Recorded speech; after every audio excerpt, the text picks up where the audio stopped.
ഓ, അവരെ കണ്ടൊഴി ആ മരിച്ച വീട്ടിലെ കരച്ചിൽ കേട്ടിട്ടുണ്ടല്ലോ. നീ വീട്ടായിരുന്നെങ്കിൽ എന്റെ സഹോദരൻ മരിക്കില്ലായിരുന്നു കർത്താവേ. നീ എവിടെയായിരുന്നു? നീ എന്താ ഇത്ര നേരം വൈകിയത്? നീ അന്ന് എന്താ വരാഞ്ഞത്? കുറച്ച് ഭയങ്കര കരച്ചിൽ.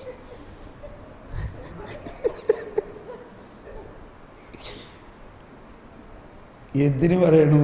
കർത്താവും ഈ പെണ്ണുങ്ങളുടെ കൂടെ അങ്ങ് കരഞ്ഞു. കർത്താവും കരഞ്ഞു. അതാണ് യേശുവിൻ്റെ മാനുഷികതയുടെ ഒരു അടയാളം. അവൻ കരയുന്നവരോടൊപ്പം കരയും. ആര് കരഞ്ഞാലും ഉടനെ യേശുവിനത് വേദനയാണ്. അത് കഴിഞ്ഞിട്ട് ഒന്ന് നിശ്വസിച്ചിട്ട് യേശു പറഞ്ഞു, നിന്റെ സഹോദരൻ ഉയർത്തെഴുന്നേക്കും. ഇനി ഒരു പഠിപ്പിക്കലാണ്. ഇതെല്ലാം ചെയ്തത് ഈ ഉയർപ്പിൻ്റെ ശക്തിയെക്കുറിച്ച് പഠിപ്പിക്കാൻ വേണ്ടിയാണ്. അവരെ മാത്രമല്ല, അവരെ പഠിപ്പിക്കല്ല, ലോകം മുഴുവൻ. കാരണം ഇങ്ങനെ ഒരു കാര്യം മറ്റൊരു സുവിശേഷത്തിലുമില്ല, മറ്റൊരു ചാപ്റ്ററിലുമില്ല. ഈശോ പറഞ്ഞു, നിന്റെ സഹോദരൻ. അപ്പോൾ ഉടനെ മർത്ത പറഞ്ഞു, അത് ഞങ്ങൾക്കറിയാം, അന്ത്യദിനത്തിലുള്ള ഉയർപ്പിൽ അത് തന്നെ വലിയ വിശ്വാസമാണ് ഇല്ലേ? ഇന്ന് ഇത്രയും ആയ ക്രിസ്ത്യാനികളായ നമ്മളിൽ ഒരുപാട് പേരും അന്ത്യദിനത്തിലുള്ള ഉയർപ്പിനെ കുറിച്ച് യാതൊരു ഐഡിയ ഇല്ല. ഏത് ഈ ശരീരം ഇപ്പോൾ ചീഞ്ഞ് നാറി മണ്ണോട് മണ്ണായി ശരീരം ഉയർത്തെഴുന്നേക്കുന്നു. അപ്പോൾ ഇതാണ് നമ്മൾക്കിനി ഡെവലപ്പ് ചെയ്യേണ്ട വലിയൊരു കാര്യം. എന്താണ് ഈ ശരീരത്തിൻ്റെ ഉയർപ്പ്? തൽക്കാലം ഇത്ര മനസ്സിലാക്കുക. അവൾക്ക് വിശ്വാസമായിരുന്നു. അപ്പോൾ ഈശോ പറയാണ്, അന്ത്യദിനത്തിലുള്ള പുനരുത്ഥാനത്തിൽ അവൻ ഉയർക്കും എന്ന് ഞങ്ങൾക്ക് അറിയാം. ഇതാണ് അടിസ്ഥാനപരമായ വിശ്വാസം. വിശ്വാസ പ്രമാണത്തിൻ്റെ അവസാനത്തെ ആർട്ടിക്കിളാണത്. ശരീരത്തിൻ്റെ ഉയർപ്പിലും നിത്യമായ ജീവിതത്തിലും ഞാൻ വിശ്വസിക്കുന്നു. ഇതാണ് വെള്ളം വീഞ്ഞാവുന്നതിൻ്റെ പ്രധാന കാര്യം. നമ്മൾ രൂപാന്തരീകരണം നടക്കുന്നതിൻ്റെ പ്രധാന കാര്യം ഈ വിശ്വാസമാണ്. ശരീരത്തിൻ്റെ ഉയർപ്പിലും ഇതിപ്പോൾ വിശ്വസിക്കുമ്പോൾ സംഭവിക്കുന്നത് ഇതാണ്. ഈശോ പറയാണ്, ഞാനാകുന്നു പുനരുത്ഥാനം. അന്ത്യദിനത്തിൽ പുനരുത്ഥാനത്തെക്കുറിച്ച് മർത്ത പറയുമ്പോൾ പറയാണ്, ഈ അന്ത്യദിനത്തിൽ ഉണ്ടാകാൻ പോകുന്ന ആ പുനരുത്ഥാനം ആരാകുന്നു? ഞാനാകുന്നു. പ്രസന്റ് ടെൻസിലാണ് പറയണേ. ഈശോ ഇങ്ങനെ പറഞ്ഞില്ല, ഞാനായിരിക്കും അന്ത്യദിനത്തിൽ അവരെ ഉയർപ്പിക്കുന്നത്. അങ്ങനെയല്ല പറഞ്ഞു. ഒന്ന് കൈവീശി കാണിച്ചേ. ഇപ്പൊ സമയമായി, ചായ കുടിക്കാൻ ഉടനെ പോകാം, ഇതങ്ങ് കംപ്ലീറ്റ് ആയിക്കോട്ടെ. ചായയുടെ സമയമായില്ലേ? ചായയുടെ സമയം. അന്ത്യദിനത്തിൽ ഞാനാണ് ഉയർപ്പിക്കാൻ പോണെന്നല്ല പറഞ്ഞത്. എന്താ പറഞ്ഞത്? ഞാനാകുന്നു പുനരുത്ഥാനം.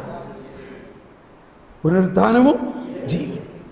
അതായത് അന്ത്യദിനത്തിൽ ഉയർപ്പിക്കുന്ന ആ പുനരുത്ഥാനം ഇപ്പോ നിന്റെ മുമ്പിൽ നിൽക്കണം. ഇവള് ഇത്രയും പ്രതീക്ഷിച്ചില്ല. ഇത്രയും ദിവസം പ്രതീക്ഷിച്ചത് അങ്ങ് ഇവിടെ ഉണ്ടായിരുന്നെങ്കിൽ എൻ്റെ സഹോദരൻ മരിക്കില്ലായിരുന്നു എന്ന് പറഞ്ഞാൽ അവനെ സുഖപ്പെടുത്തുമായിരുന്നു, രോഗശാന്തി നൽകുന്ന ഒരു വൈദ്യനെ പോലെ. ഇവൾ അന്തം വിട്ടുപോയി. എന്താണ് ഈ കേൾക്കണം?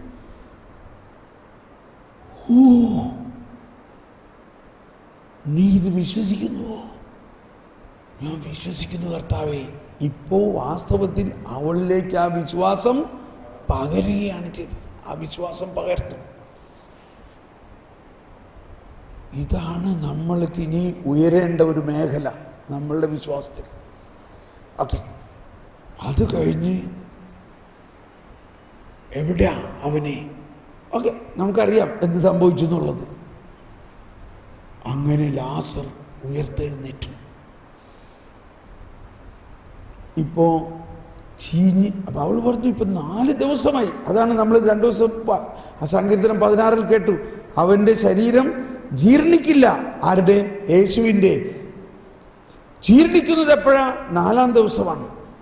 അതുകൊണ്ടാണ് 3-ാം ദിവസം ഉയർത്തെഴുന്നേക്കും. 3-ാം ദിവസം ഉയർത്തെഴുന്നേക്കും എന്ന് പറഞ്ഞാൽ അത് ജീർണിക്കാൻ വിട്ടു കൊടുക്കില്ല. അവൻ്റെ ശരീരം മനുഷ്യ ശരീരമാണെങ്കിലും അത് ദൈവമാണവൻ. അതുകൊണ്ട് യേശുവിൻ്റെ ശരീരം ജീർണിച്ചില്ല. എന്നാൽ ഇവിടെ ലാസറിന്റെ ശരീരം ജീർണിച്ചിരിക്കുന്നു. അപ്പോൾ ഇവിടെ മനസ്സിലാക്കേണ്ടത്, ഈ വെള്ളം വീഞ്ഞാക്കുന്ന ആ പ്രോസസ് ഒരു മനുഷ്യന്റെ മരിച്ച് ചീഞ്ഞ ശരീരത്തെ പുതിയ സൃഷ്ടിയാക്കി മാറ്റുന്ന, വെള്ളം വീഞ്ഞാക്കുന്ന അത്രയ്ക്ക് മഹോന്നതമായ ഒരു ശക്തിവിശേഷമാണ് യേശു കൊണ്ടുവന്നിരിക്കുന്നത്.